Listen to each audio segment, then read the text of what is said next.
안식일입니다, 성도 여러분. 이제 봄이 확실히 다가오고 있음을 느낄 수 있어서 행복합니다. 오늘 우리가 함께 볼 성경 말씀은 마태복음 5장 20절 이후에 있는 부분이죠. 가정에 대한 내용입니다.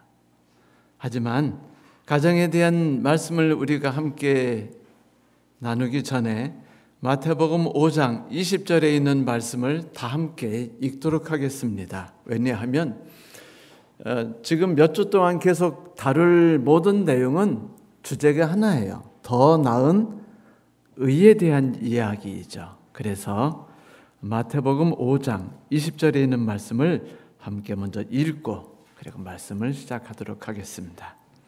다 같이 펴셨으면 읽겠습니다. 시작. 내가 너희에게 이르노니 너희의 의가 서기관과 바리새인보다 더 낫지 못하면 결코 천국에 들어가지 못하리라. 아멘.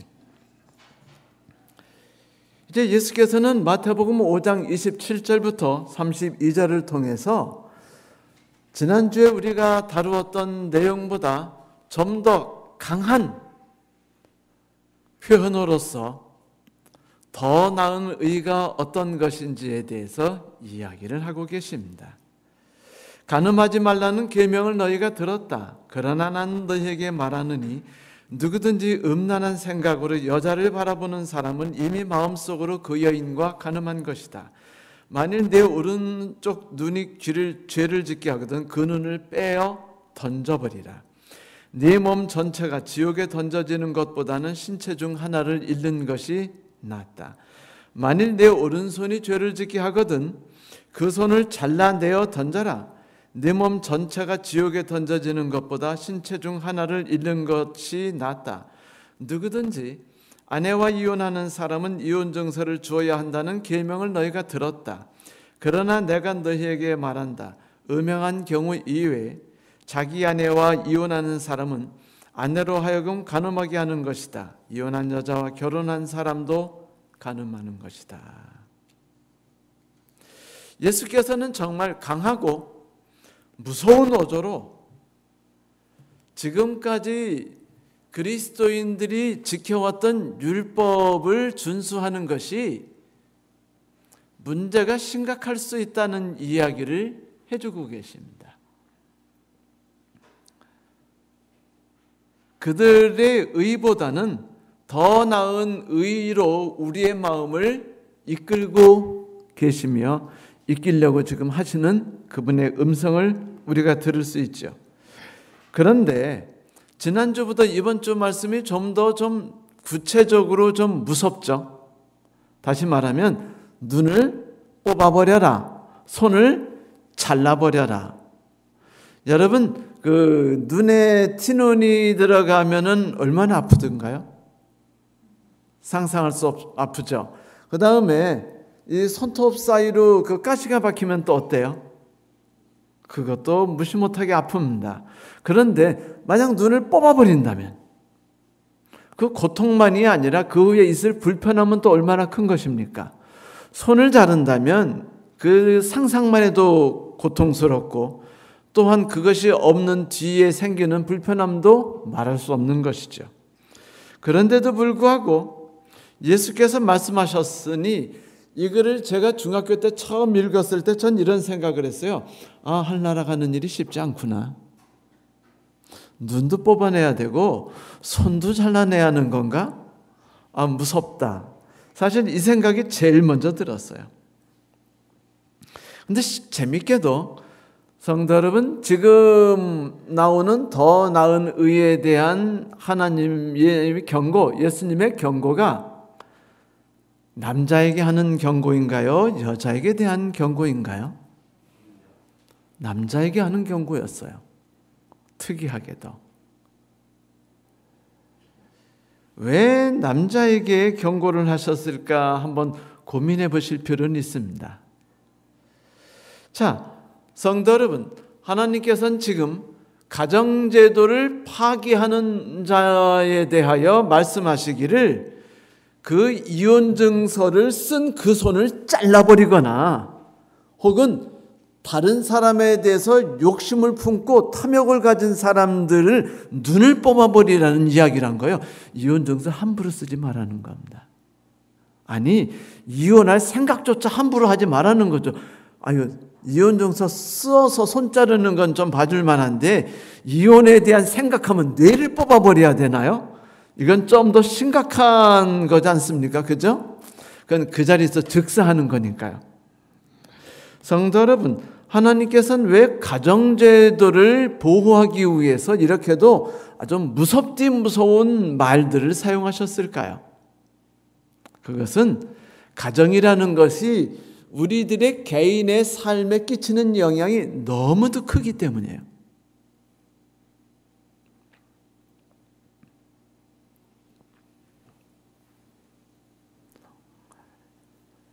한 곱추가 어느 집의 문을 두들기니까 아가씨가 나왔어요. 예쁘장한 아가씨가. 아가씨한테 저와 결혼해 주세요라고 말했습니다.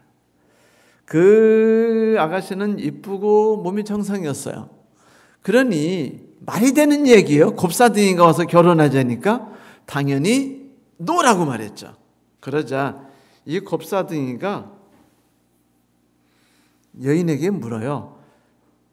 결혼의 상대자를 하나님이 정해주셨다는 사실을 믿으십니까? 네, 믿죠. 저도 믿습니다. 그런데 하나님이 제게 말씀하셨습니다. 네 결혼 상대자는 곱사등이야. 그래서 제가 하나님께 말씀드렸죠. 하나님, 그 여자가 곱사등이가 되느니 차라리 내가 곱사등이가 되게 해주시고 그분은 정상적인 몸을 갖게 해주세요. 그래서 지금 제가 곱사등이가 되었답니다. 저하고 결혼해 주세요. 그래서 여인이요, 감동받았어요. 그래서 이분하고 결혼했습니다. 그리고 여러분, 그 손주가 지구 역사에 가장 그 위대한 분으로 남은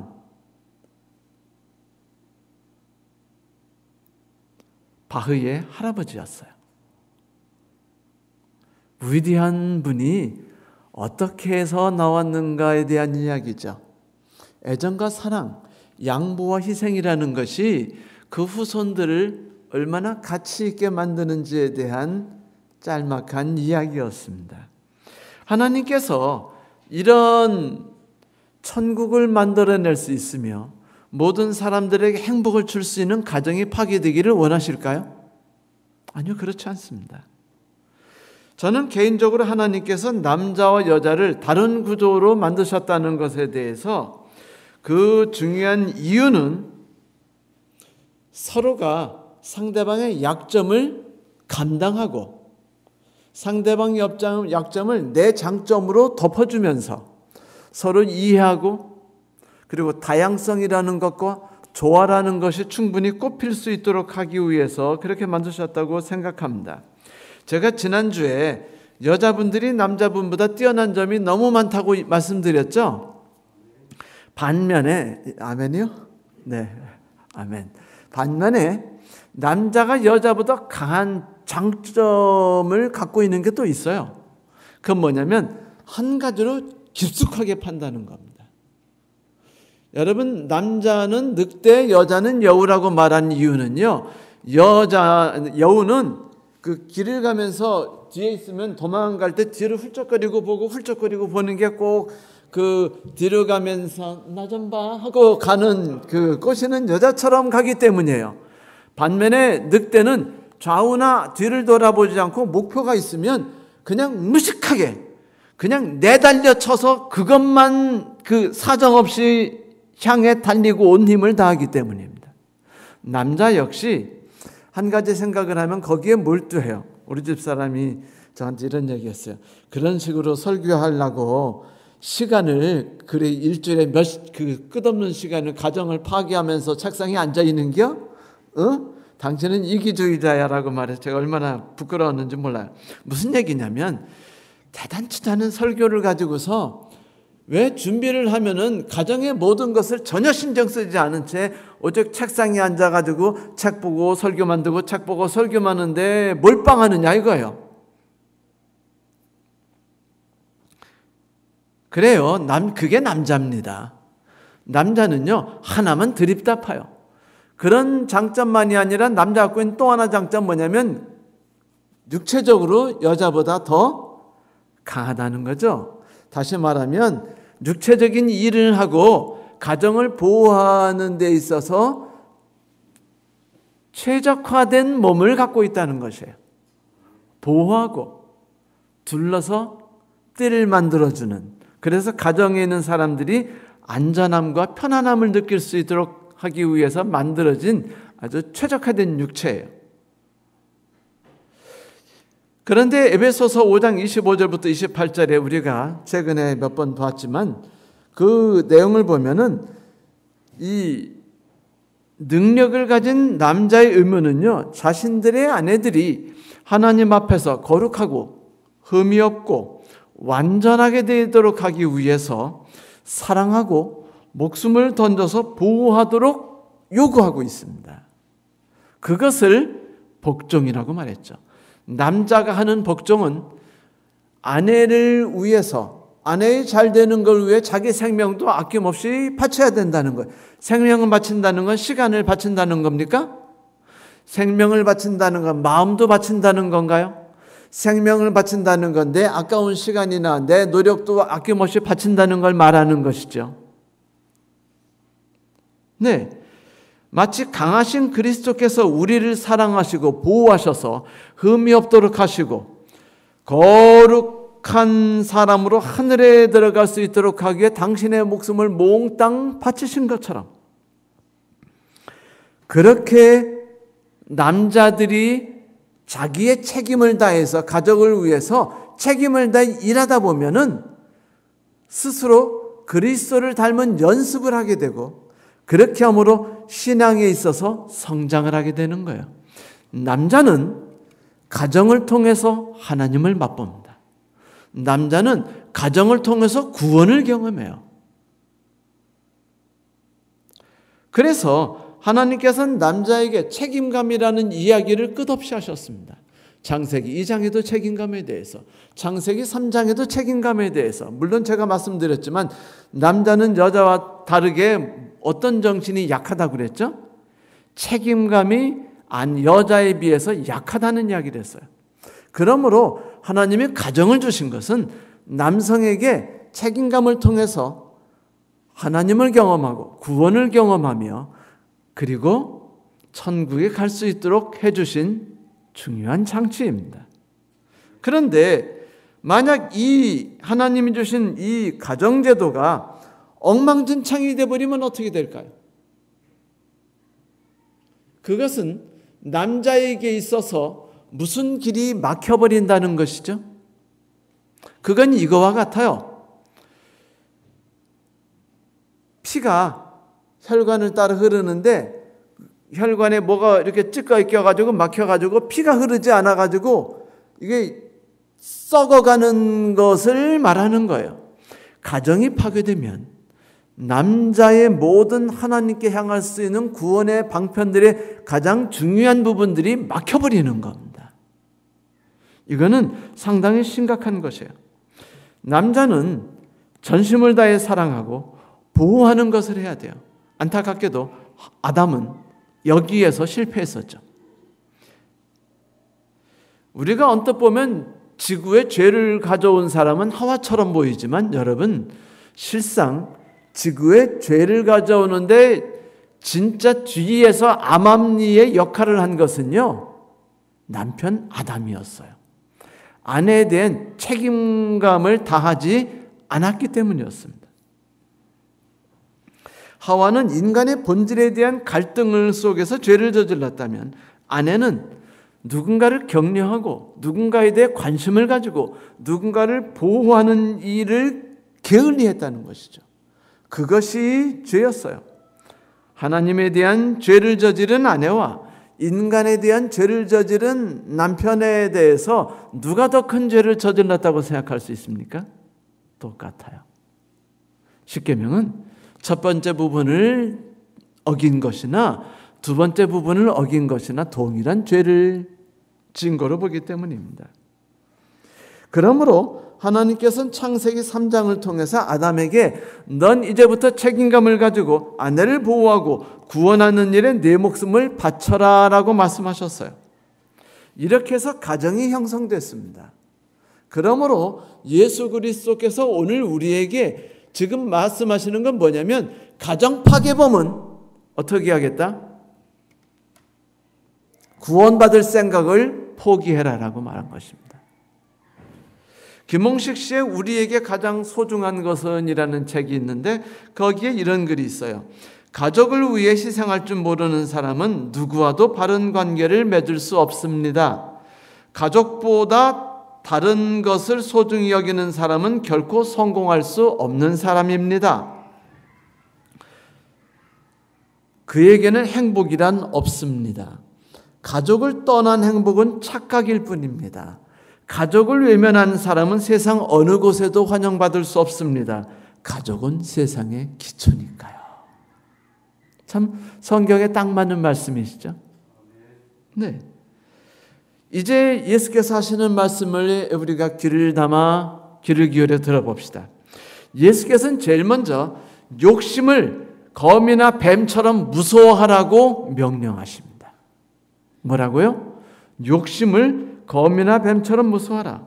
하나님께서는 여자와 남자에게 철저하게 다른 능력과 다른 삶의 방법을 가진 두 사람이 연합해서 천국을 만들도록 하셨어요.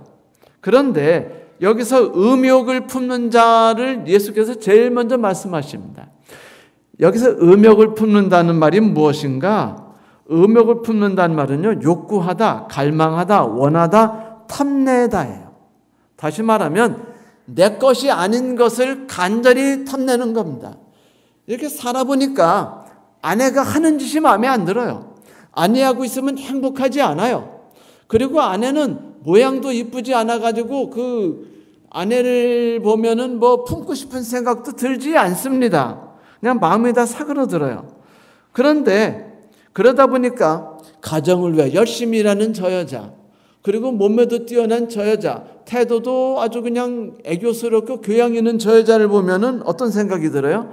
아, 저 여자하고 결혼했으면, 저 여자하고 살면 얼마나 행복할까. 이 정도 생각으로 끝나면 좋은데 이 생각을 어떻게 하는 거예요? 마음에 품었어요. 그래서 점점 갈망하고 탐내기 시작합니다. 간절히 바라죠. 끝내주는구만. 어떻게 하면 저 여자하고 잘 수 있을까? 고민해서 생각해서 방법을 만들자라는 말이 음욕을 품는다는 뜻입니다. 음욕을 품는다는 것이 일순적으로 정욕을 품는다는 것이 아니에요.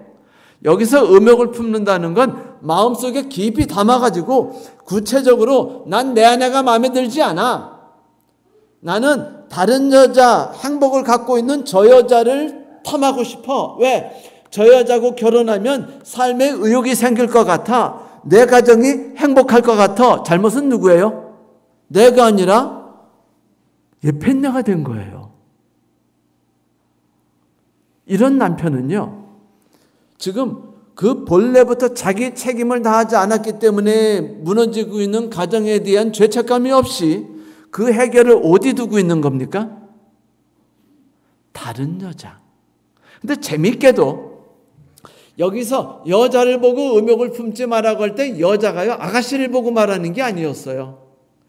다른 집 아내를 두고 말하는 것이었습니다.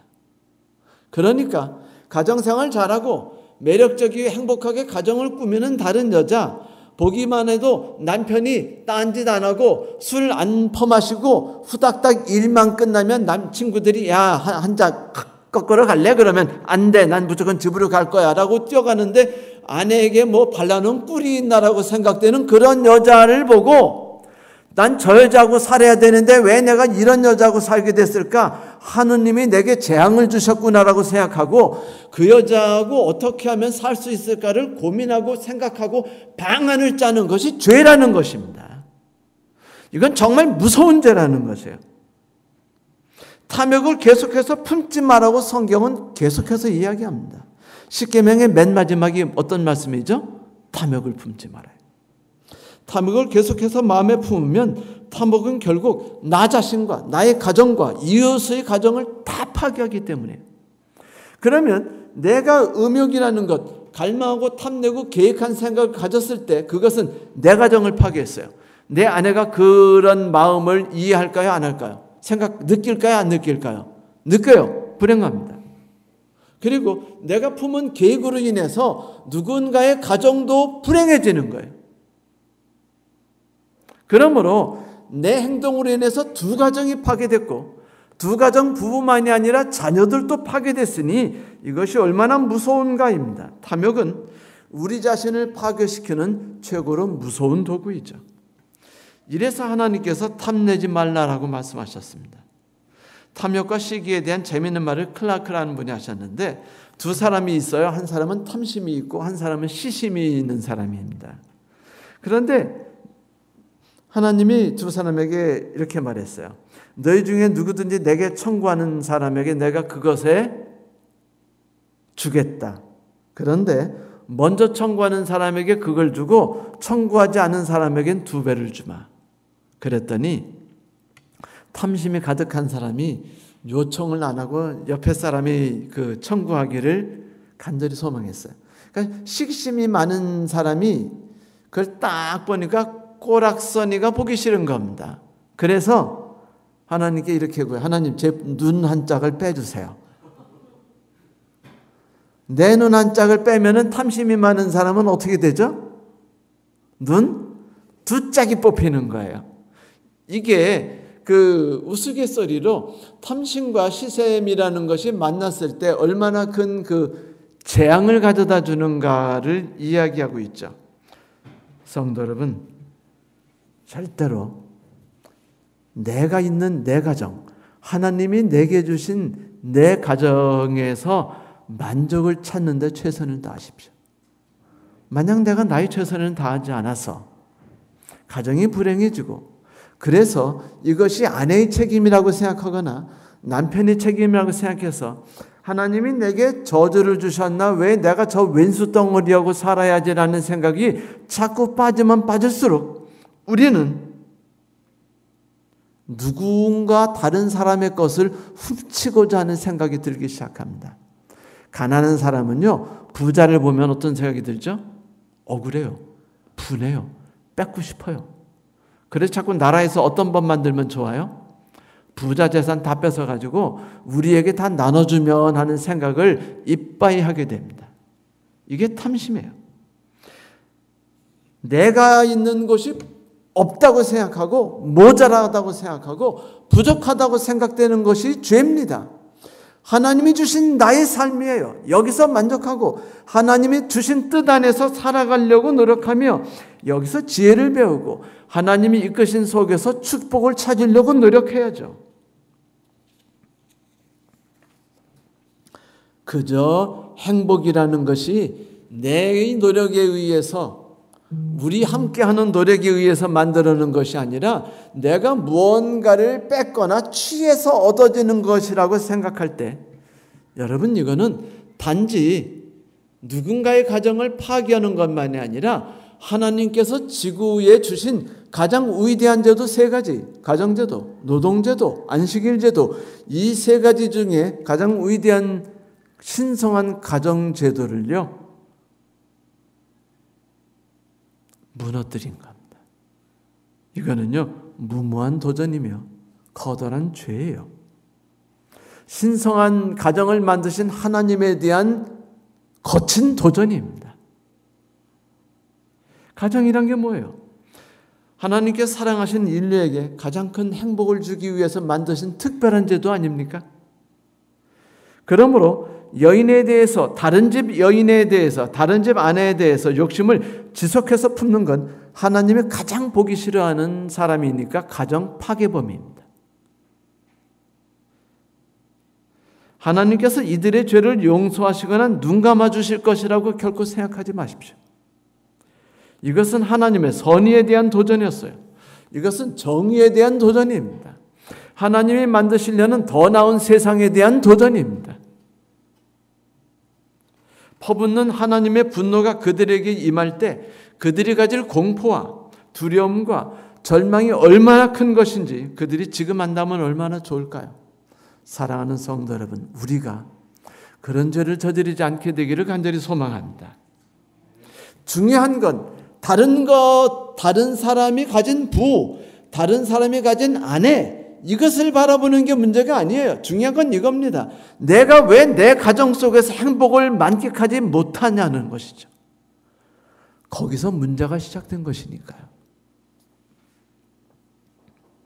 여러분, 우리 하나님께서, 예수께서 하신 이 말씀의 뜻은 뭡니까? 우리 하나님께서는 가정을 소홀히 여기는 일을 결코 용서하지 않겠다는 겁니다. 특별히 예수께서는 가정을 소홀히 하거나 가정에 대한 의무를 다하지 않는 사람들을 결코 용서하지 않겠다고 말씀하신 거예요. 왜냐하면 가족이란 제도는 인간들이 그 제도 안에서 거룩하고 흠이 없는 사람이 될 수 있도록 도와주는 대단히 중요한 도구이기 때문입니다. 남편들이 이렇게 불평하죠. 결혼식 때 아내는 이렇게 서양했죠. 남편을 사랑하고 존중하고 순종하겠노라. 그런데 그녀는요, 지금 서약을 충실히 따르고 있답니다. 그녀는 새 옷을 사랑해요. 크레딧 카드를 존경하고 존중하고요, 변덕에 순종합니다. 아내들을 이렇게 만든 남편들은 회개해야 돼요. 남편들이시여, 남편들의 잘못으로 인해서 아내의 사랑과 아내의 존중과 아내의 순종의 대상이 바뀌게 되는 것입니다. 아내는 본래적으로 하나님께서 사랑을 갈구하는 존재로 만드셨고, 대신 가정을 위해서 다 자신의 삶을 쏟아붓는, 자기가 가진 모든 재능을 쏟아붓는 특별한 존재로 만드셨어요. 부부가 똑같이 맞벌이하고 돌아와서 피곤해했을 때 남편은 소파에 앉아서 테레비 리모컨을 잡거나 아니면 침대에 덜렁 눕지만, 아내는요, 자기도 모르게 끓는 마음으로 부엌부터 갑니다. 이런 여인을 위해서 남편이 해줄 일 하나 못합니까? 사랑해 주는 것과 우애 희생해 주는 것과 배려해 주는 것을. 하나님께서 본래 남편을 창조하신 이유는 아내를 사랑하는 남편에게 아내가 사랑과 존중과 복종을 함을 통해서 하나님을 닮아가고 부부가 흠이 없이 천국을 맛볼 수 있도록 하게 계획하셨음을 결코 잊지 마십시오. 남편들이시여, 여러분의 행동으로 인해서 가정의 삶이 결정됩니다. 그렇다면 왜 예수께서는 더 나은 의에다 말씀하시다가 갑자기 남편들에게 이렇게 무서운 경고를 하셨을까요? 여기엔 더 중요한 의미가 있어요. 예수님 당시에 그리스나 로마에서는요, 유부녀와 사랑에 빠지는 걸 로맨스라고 말했어요. 뭐라고요? 로맨스. 그래가지고 뭐 삼총사라는 뭐 소설도 그렇고 모든 영화를 보면은 다 창가에 꽃 내밀고 노래를 부르고 세레나데 부르고요, 밤중에 이렇게 창문 기어 올라가는 거 다 상대방이 누구냐면 다 유부녀였어요. 그러니까 유부녀를 꼬시는 것이 그 당시 그리스나 로마에서 남자로서의 으뜸가치였어요. 그거 잘하는 놈이 가장 멋진 남자라고 인정받았으니까 남자란 대접받으려면 어떻게 해야 돼요? 일단 남의 집 유부녀를 꼬셔야 돼요. 그러니까 이건 뭐냐면요, 그리스 로마 사람들의 생각에는 가정은 파괴되라고 있는 것이고 가정은 인간에게 행복을 주라고 있는 것이 아니다. 인간은 끝없이 남의 것을 탐내면서 사는 것이고 그것이 인간을 더 나은 세상으로 만들지 않았느냐. 사실 요즘 우리가 더 나은 세상을 만든 것은 인간이 더 나은 행복을 위해서 열심히 달렸기 때문이라고 말하지 않습니까? 문제는 그들이 자기 가진 힘과 능력과 재물을, 권력을 통해서 행복과 쾌락을 즐기는 것에 대해 전혀 부정적이지 않았다는 것이었어요. 그들에게 있어 힘이 약한 아내는 그저 자녀를 생산하고 집안의 풍요를 유지시키는 것 그 이상이 존재를 넘어서지 않았어요. 그래서 실제로 소크라테스나 세네카, 이 같은 모든 철학가나 정치가들은요, 여자들과 쾌락을 즐기는 것이나 여기 이런 것에 대해서 변호하는 것을 아주 많이 남겼습니다. 우리 요즘으로 우리가 그들의 글을 보면은요, 읽다가 저런 개자식들이 있나라고 생각할 정도로 우리가 알고 있는 훌륭한 철학가들이 다 그런 말들을 과감히 뱉었다는 것이죠. 그러니 여러분, 그리스도인이 된다는 것은 세상의 철학자들보다도 더 뛰어난 생각과 삶을 갖고 있다는 것에 대해서 만족해 하시고 감사하시기 바랍니다. 예수께서는 이렇게 탐욕으로 인해서 가정을 파괴하고 영혼을 상처 주는 건 무조건 금해한다고 말했죠. 네, 맞아요.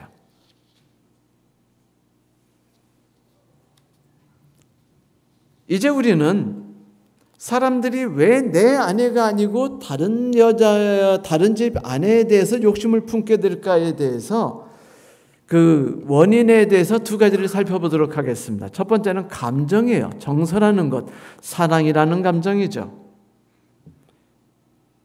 여러분, 결혼 생활을 행복하게 하는 것이 사랑이라고 우리는 믿죠. 그런데 사랑이 식었어요. 그러니까 서로 진정으로 가까이 하지 않고 상대방이 있는 것이 짐이라고 느껴져요. 그러니까 아내가 아닌 또 다른 누군가를 찾아 헤매는 겁니다. 진정한 사랑을 찾아서. 그렇게 해가지고 진정한 가정을 꿈꾸는 거죠. 그런데 사랑이라는 감정에 대하여 이게 얼마나 사기성이 높은 건지, 사랑이라는 감정이 아주 사기적인 것인지에 대해서 많은 과학자들이 연구해서 발표한 게 많아요. 2010년 미국 시러큐스 대학하고 웨스트 버지니아 대 공동연구팀은요, 사랑에 빠진 사람들의 뇌 활동을 기능성 자기공명 영상 fMRI로 관찰해 보고서 학술지에다가 성의학 저널에 발표했어요. 연구팀에 의하면 사랑에 빠진 뇌에는요, 0.2초 만에 도파민을 포함해서 옥시토신, 아드레날린, 도파민, 세로토닌 이런 것들을 막 만든다는 거예요. 옛날 이상구 박사가 말한 뭐요? 네? 엔돌핀. 이런 것들이 이런 감정을 통해서 막 나오는데 재밌게도 성욕을 품는 데서도 이런 게 나온다는 거예요. 사랑에 빠지면 심장이 두근거린다고 말하는데 그렇죠. 여러분, 누군가 보면 막 심장이 두근거리면서 막 그런 감정이 오죠. 이거 다 사기예요. 뇌의 일부분이 활성화되면 심장에 자극을 주기 때문에 사랑에 빠지면 머리끝부터 발끝까지 연결이 돼가지고 심장이 고동치는 것뿐이랍니다. 그래서 호르몬의 기능은 이렇게 말해. 사람이 기분 좋으면 도파민이 분비돼야 된다. 도파민이 분비되면 기분은 좋아지고 페닐에틸라면은 온몸이 부르르 떨리고 심장을 두근거리는 증상을 일으킨다. 옥시토신은 행복한 감정과 마음의 안정을 일으키고 엔돌핀은 사랑 증상을 안정시키고 지속시키고자 하는 욕망이 생기게 한다. 여러분, 우리들이 다 좋아하는 인간의 정서가 다 요 세 이제 호르몬에서 나왔죠. 연애 시작하고 결혼할 땐 이런 호르몬이 나와요. 몇 년 동안 나오냐면요, 대부분 3년 동안 나온답니다. 3년 동안 딱 나오거든요. 빠이빠이 그러고 이런 효소들이 대부분 더 이상은 부부를 아내를 바라보면은 침대부터 가야지 이런 생각이 싹 사라져버리고, 무슨 생각나는 겁니까? 안고 싶은 생각도 없고 손이 닿으면 괜히 땀띠 나가지고 저리 가라고 말하게 되고 이렇게 되는 거예요. 그런데 이거는 인간의 몸에 하나님이 그렇게 자연스럽게 만드셨어요. 그런데 인간은 뭐라고 생각해요? 그 연애했을 때 느꼈던 감정이 있죠. 막 도파민이 나오고 옥시토신 나오고 엔도핀이 나와가지고 심장이 두근거리고 막 얼굴이 홍조가 되고 막 편안함을 느꼈던 감정을 또 추구하니까 마누라한테 더 나와요, 안 나와요? 안 나와요. 남편한테 더 나와요, 안 나와요? 안 나와요. 그러면 답은 뭐예요? 이 마약을 찾아서 헤매는 겁니다. 이 마약은 어디밖에 없죠? 내 가정이 없어요. 어디에 있어요? 다른 집 아내에 있고 다른 집 남편에 있는 겁니다. 그래서 이렇게 사랑을 쫓아 나비처럼 날아다니는 게 아름답게 보이지만 그래서 그리스와 로마 사람들이 그걸 노래하고 권장했지만 철학자까지 그 파괴성이 실제로는 엄청나게 무서운 겁니다. 그건 마약과 같아요. 그건 하나님이 너는 평생에 딱 연애해가지고 딱 3년만 그걸 느끼면 너는 더 이상 느낄 필요 없어. 나는 너에게 새로운 거를 줄 거야 라고 말한 거예요. 여러분, 걸어 다니는 것과 네 발로 다니는 게 어느 게 더 안전하죠? 네 발이 안전해요. 그런데도 불구하고 어린애가 태어나서 네 발로 걷는 것이 평생도록 하게 만들어집니까? 아니면 네 발로 걷다가 어느새 벌떡 일어나서 두 발로 걷게 만드셨습니까? 기한이 있는 거예요. 사랑이란 정서와 감정이라는 것도 여러분 하나님이 처음에 일정 기간 기한만 주신 거예요. 그 기간에 어떻게 하라는 겁니까? 사랑을 다른 방법으로 견고화시키라는 겁니다. 2단계로 넘어가려는 거예요. 이제 또 성장해 나가라는 겁니다.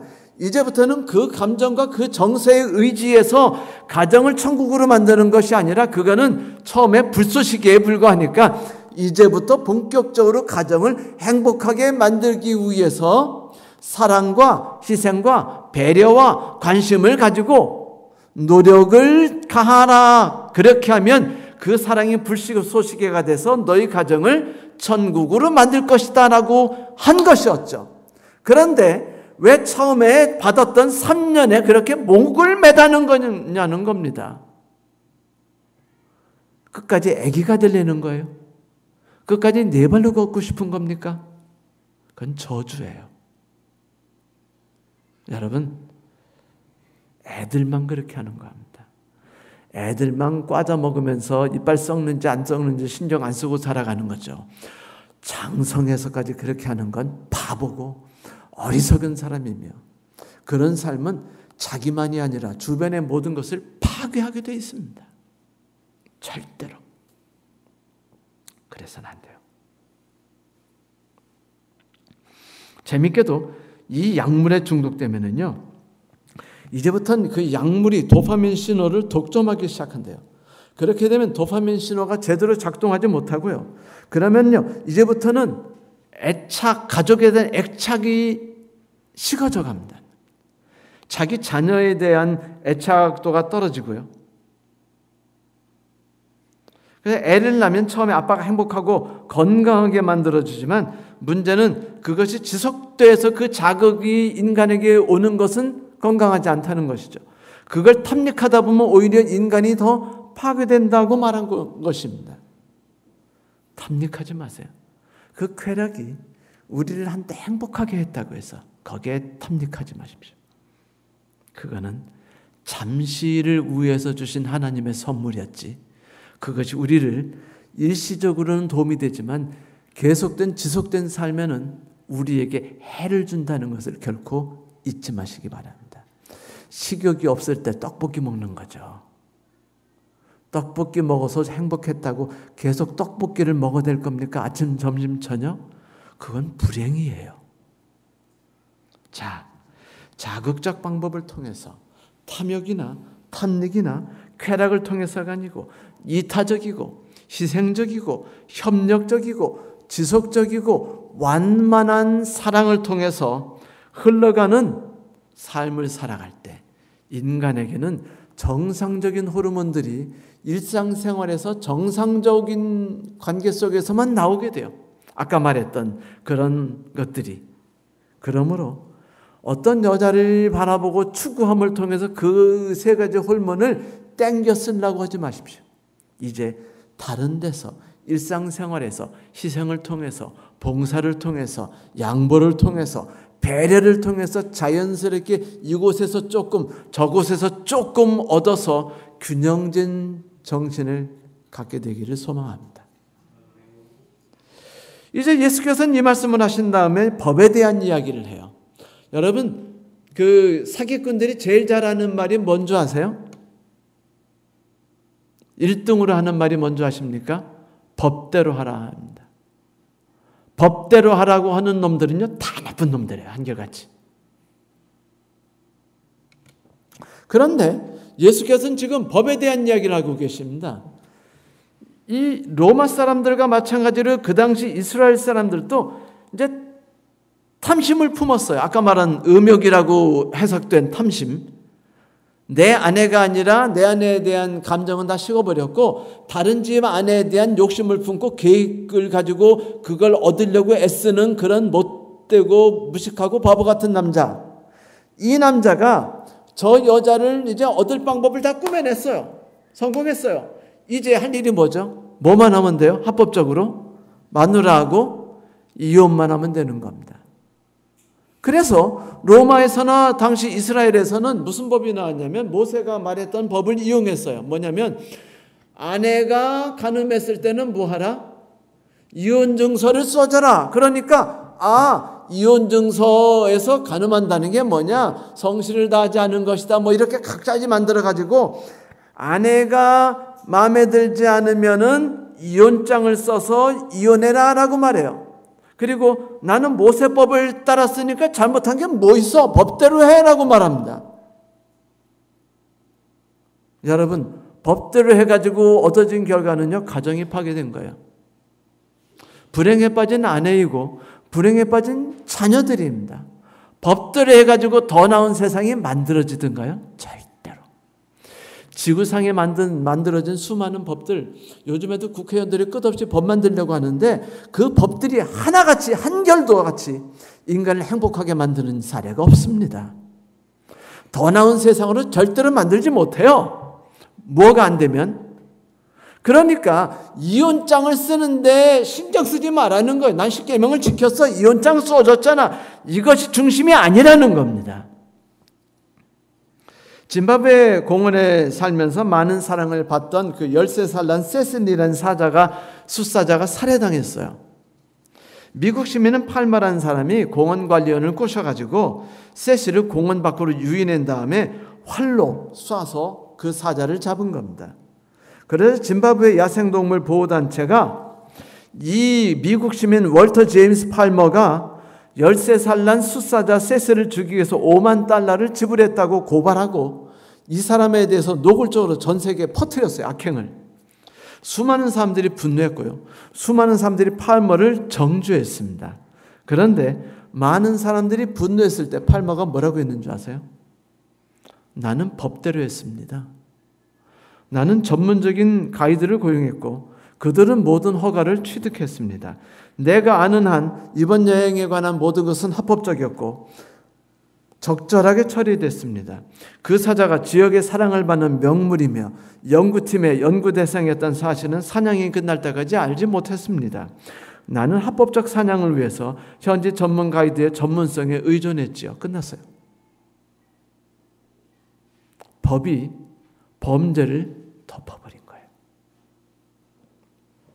결과적으로 말하면 팔머의 주장 요지는 그의 행동은 아무런 문제가 법적으로 아무 문제 없으니 잘못된 게 없다는 거예요. 예수님 당시도 그랬습니다. 사람들이 부모에 대해서 아버지 어머니, 제가 아버지 어머님을 모셔야 되는데 저는 제 재산을 하나님께 드렸습니다. 고르반. 하나님께 드렸으니 제 재산을 하나님께 써야지 않습니까? 그래서 부모님께 제가 성실과 온 마음을 다해서 돌봐드리지 못하게 됐습니다. 그냥 양로원에 가세요. 어머니가 알아서 돈 없으세요? 그럼 그냥 죽으세요. 그런데 누가 뭐라 그러니까 뭐라 그래요? 난 법대로 했어요. 나는 고르반을 외쳤고 나는 성경에 말한 대로 고르반을 외쳤고 그랬고 하나님께 예물을 드렸으니 나 잘못한 게 없습니다. 여러분, 모든 이기심을 법이 덮었어요. 모든 탐욕을 법이 덮어줬습니다. 사람들은 좋은 법이 좋은 사회를 만드는데 굳건한 기초를 만들 거라고 말합니다. 저도 동의해요. 하지만 여러분, 좋은 법이 아름다운 마음을 만들어내진 못합니다. 좋은 법이 희생정신을 만들어내지 못해요. 좋은 법이 배려라는 마음을 만들어내지 못합니다. 좋은 법은 용서라는 걸 만들어내지 못해요. 법이 모든 것을 결정짓는 것이 옳다면 하늘로 가고 싶은 사람은요, 간단해요. 변호사만 고용하면 돼요. 다 하늘에 갈 수 있습니다. 또한 법적 지식과 활용 능력이 뛰어난 모든 바리새인과 서기관들은요, 충분하게 하늘에 갈 것입니다. 그러나 예수께서 뭐라고 하셨어요? 만약 너희들의 의가 바리새인과 그리고 사두개인의 의보다 더 낫지 않으면 결코 하늘나라에 갈 수 없다라고 말하지 않았습니까? 결코 천국에 들어갈 수 없다라고 5장 20절에 말했어요. 성도 여러분, 법으로 나의 양심을 덮지 말라는 겁니다. 그것이 하나님께서 우리를 심판하실 때 눈꼽만치도 영향을 주지 않는다는 것이에요. 이혼증서를 썼다는 건 범죄라는 겁니다. 그래서 예수께서 뭐라고 말씀하셨냐면 이혼증서를 쓸 수 있는 건 단 하나다. 이미 가정이 뭐 했을 때? 파괴되었을 때만 어쩔 수 없이 이혼증서를 쓰는 것이다. 뭐예요? 가정이 파괴됐다는 건 아내가 가정을 파괴시켰을 때 뭐로? 탐욕을 통해서 다른 남자와 잡고 그걸 자녀와 모두에게 상처를 줬고 양가가 깨졌다면 어쩔 수 없이 그때는 이혼증서를 써서 이혼하는 것이지 그 외에는 이혼하지 말라. 법이 너를 도와줄 것이라고 상상하고 꿈꾸지 마라. 하늘은 그렇게 우스꽝스럽지 않다. 우습지 않다. 네가 그렇게 생각하는 것처럼 쉽게 넘어가지 않는다 라고 말씀하신 거예요. 보네퍼는 여기에 대해서 이렇게 말했습니다. 예수님의 관심은 더 나은 율법에 있지 않다. 그분의 관심은 더 나은 의에 있다. 아멘 아닙니까? 더 나은 율법이, 더 나은 계명이 무언가를 해결할 수 있다고 믿지 마십시오. 예수께서는 더 나은 의를 소유하지 않는 사람은 결코 하늘 왕국에 들어갈 수 없다라고 말씀하셨습니다. 성도 여러분, 오늘 예수께서는 우리에게 가정이란 결코 파괴되어서는 안 되는 제도라고 강하게 말씀하셨어요. 그러므로 만약 우리가 우리의 욕심과 우리의 탐욕에 휘둘려서 내 아이의 가정에 불행과 고통을 가져오고 더 나아가서 우리의 가정을 무너뜨리게 된다면 내 아내의 마음에 슬픔을 가져다 주고 내 아내에게 외로움을 가져다 준다면 내 자녀들에게 슬픔과 외로움을 가져다 준다면 차라리 눈을 뽑고 팔을 잘라서 그런 악행을 멈추라는 예수님의 말씀에 귀를 한번 담아보십시오. 귀를 기울여 보십시오. 그 말씀을 오늘 하루만큼은 마음에 담아보시길 바랍니다. 우리는 대부분 남의 단점을 보는 데 탁월하고 자신의 단점을 보는 데는 너그럽죠. 그런데 가정을 가지고 있는 사람은 새로운 능력을 배우고 익혀야 돼요. 남편의 잘못을 알려주고 교정하라고 아무리 말해도 여러분 남편이 잘못이 교정되지 않아요. 여러분 고쳐지지 않습니다. 차라리 격려하고 이해하고 사랑으로 덮어주는 게 가정을 무너뜨리지 않고 세우는 거예요. 예를 들면 아내가 설거지하고 뒷정리를 하지 않는다고 화내지 마세요. 기회구나. 내가 아내를 덮어줄 수 있고 내가 잘하는 거로 아내의 약한 점을 도와줄 수 있는 최고의 기회야. 후다다닥 달려가가지고 설거지 뒷마무리 해줘 버리세요. 남편이 세수하고 수건을 아무렇게나 던져놔요? 그러면요, 저놈의 남편 때문에 못 산다고 소리 지르지 마시고 문제 고치려고 하지 마세요. 결점을 바라보고 결점을 꺼집어낸다고 해서 남편의 결점이 고쳐지지 않습니다. 차라리 내가 후다닥 달려가가지고 수건을 정리해요. 내가 수도꼭지를 제대로 잠그세요. 내 장점으로 아내의 결점을 덮어버리세요. 이게 부부입니다. 내 장점으로 내 아내와 남편의 결점을 덮어주라고 부부가 만들어진 것이지 너 이것은 잘못했으니까 교정해 라는 교정사로서 하나님이 우리를 위해 가정을 주신 것은 결코 아니에요. 성도 여러분, 내가 당신에게 도움이 될 수 있어 난 행복해. 그리고 속으로 행복해 하십시오. 내 장점으로 상대의 가렴을 덮어주세요. 그렇게 천국을 만드시기 바랍니다. 가정을 사랑하고 가정에서 천국을 만끽하세요. 그렇게 하면 우리는 다른 가정을 쳐다보지 않습니다. 왜 당신은 저 집 남편 같지 않은 거야? 저 집 남편은 돈도 잘 벌어오고 아니면은 권력이라도 있고 아니면 부부관계로 잘하는데 당신은 셋 다 아무것도 못하니 당신 같은 남편에서 난 불행해. 이렇게 말하지 마시고 다른 가정을 바라보고 부러워하지 마십시오. 남편에게 그 이야기하지 마세요. 다른 남편은 저것도 잘하고 이것도 잘하는데 당신은 왜 못? 우리 남편이요? 잘하는 거 있어요. 그 잘하는 게 내 단점을 덮어주면 돼요. 나는 남편이 약한 단점 때문에 태어난 존재니까 나는 감사하면서 남편의 단점을 덮어주면 돼요. 그래서 부부가 행복한 겁니다. 부부가 천국을 만드는 거예요. 그러면 가정은요, 소생과 치유의 오아시스가 되는 것이고 천국의 열쇠가 되는 겁니다. 여러분, 더 이상 왼수 덩어리라고 부르지 마세요. 축복 덩어리라고 부르세요. 하나님이 우리에게 더 나은 의를 만끽하기를 지금 소망하십니다. 성도 여러분, 우리 다 함께 오늘만큼 아니면 오늘부터 나의 삶을 바꿔서 율법과 규정에 맞춰 사는 사람이 아니라 그것을 더 뛰어넘는 더 나은 의를 만끽하는 멋진 사람으로 살아가서 내가 속하고 있는 사회가 천국으로 만드는데 입하지 않는 사람이 되지 않겠습니까? 감사합니다.